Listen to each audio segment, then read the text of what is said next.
తిప్పింటూ సంతృప్తి దాన్ని ఓర్వలేక నూకలు తేలిన టీఆర్ఎస్ పార్టీ పేరు మార్చుకొని బీఆర్ఎస్ పెట్టుకుంది.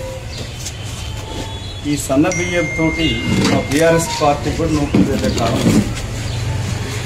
రేవంత్ రెడ్డి గారు మా ముఖ్యమంత్రి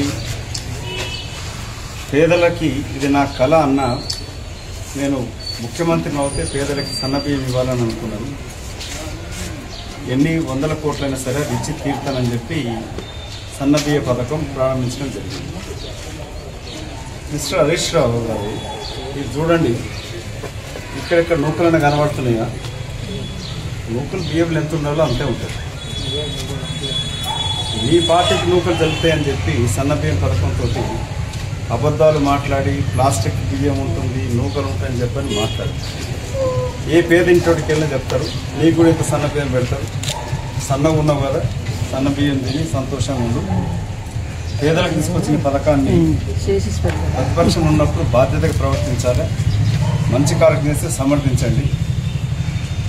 పిచ్చి పిచ్చి మాటలు మాట్లాడి విమర్శలు చేస్తే పేదలే జవాబు చెప్తారు.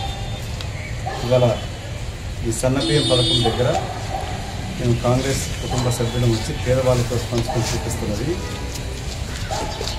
నిరుపేదలు ఎంత సంతోషంగా, లేబర్ క్లాసులు సంతోషంగా ఉన్నారు.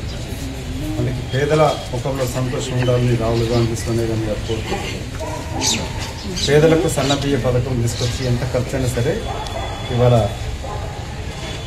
ఉత్తమ్ కుమార్ రెడ్డి గారు మాట్లాడి చెప్తా ఉంటే ఎన్ని వేల కోట్లు ఖర్చు అవుతుంది, ఎన్ని 1350 కోట్ల రూపాయలు సన్నబియ్యం పథకం ఖర్చు అవుతుంది. ఎంత ఖర్చు అయినా సరే కాంగ్రెస్ ప్రభుత్వం ఉన్నంత కాలం ప్రతి పేదవాడి కుటుంబానికి సన్నబియ్య పథకం అమలు అవుతుంది, అమలు చేసి తీరుతామని చెప్పి ముఖ్యమంత్రి రేవంత్ రెడ్డి గారు హామీ ఇస్తారు.